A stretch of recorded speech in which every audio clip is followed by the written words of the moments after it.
modern-day GOAT, or greatest all-time of the NFL, Tom Brady, I thought it may be interesting to reflect on the history of sports, and some say the GOAT female athlete, Mildred Babe Didrikson Zaharas.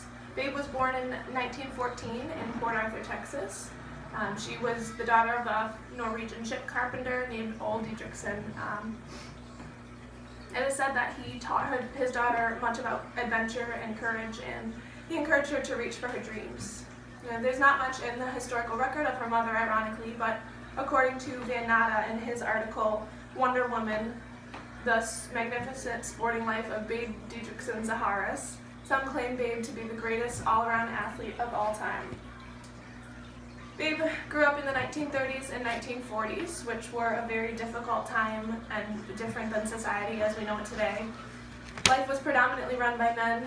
Athletes especially were generally men, and any women who played often played on the men's teams. In addition to this, times then were full of discrimination and hatred. This is the era of Nazi Germany, where Jews were exiled and executed for being different. And in knowing this, it must have taken tremendous courage for Babe to pursue her dreams to be a famous athlete. Mildred got her nickname Babe after once scoring 5 home runs during a boys' baseball game. The other players then fondly named her after Babe Ruth, and the name stuck with her throughout her career. Babe excelled in numerous athletic competitions, including basketball, track and field, golf, bowling, swimming, boxing, and more. Her rise to fame started around the age of 16 when she was named for the All-American basketball team. A few years later, her work sent her to the National Amateur Athletic Competition, Union Track Meet, where she won 5 championships for her job. That year, she was 18 years old. Her name became famous when she qualified for the 1932 Olympics, winning first place in baseball throw, shot put, and long jump. She also set world records that year in the 1932 Olympics for javelin throw and 80-meter hurdles, therefore winning her first Olympic gold. Babe never seemed to be content with her success. She was a constant competitor who, according to Van Natta, had an amazing capacity to play sports astonishingly well with a feisty, audacious confidence. Babe was always ready for a challenge. Some of her additional accomplishments include pitching for the St. Louis Cardinals in an exhibition baseball game. She once bowled 237, and she also toured the U.S. playing pool. Her competitive edge didn't even stop at the multitude of sports that she excelled at. She was also famous for doing tours with her needlework and typing and showing off her typing skills. She wrote books and magazine articles as well.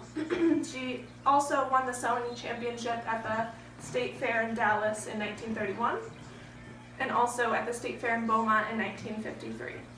She was a singer and a harmonica player and recorded several songs with Mercury Records label. Her biggest seller was I Felt a Little Teardrop. Later in life, Babe turned most of her efforts to being a professional golfer, where she met her husband and professional wrestler / promoter George Zaharas, with whom she was paired for a golf partner.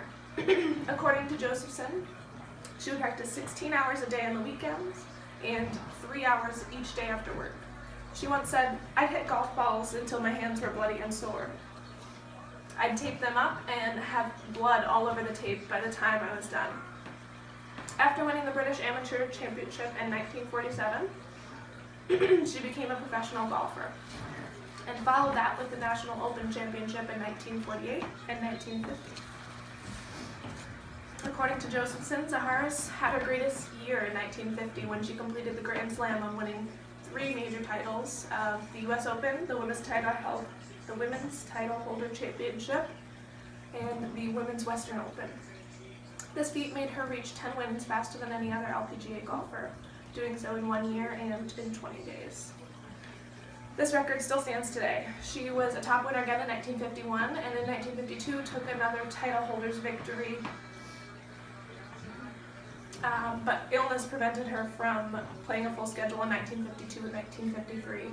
This didn't stop her from becoming the fastest woman to reach 20 wins in 2 years and 4 months either. In 1953, Babe was diagnosed with colon cancer. 1 month after surgery, still wearing a colostomy bag, she competed and took the Bear Trophy for the lowest scoring average, which was her 10th and final major U.S. Women's Open. With this win, she became the second oldest woman to win a major LPGA championship. These wins made her the fastest player to reach 30 wins in 5 years and 22 days as well. In addition to continuing tournament play, Zaharis also served as the president of the LPGA from August 1952 to July 1955. Her colon cancer recurred in 1955, and despite her limited schedule of 8 golfing events that season, she won her last 2 competitive tournaments. On September 27, 1956, Zaharis died of her illness at the very young age of 45. She died at the John Seeley Hospital in Galveston, Texas. At the time of her death, she was a top-ranked female golfer. She and her husband had earlier established the Babe Dietrichson Zaharis Fund to support cancer clinics, which still functions today.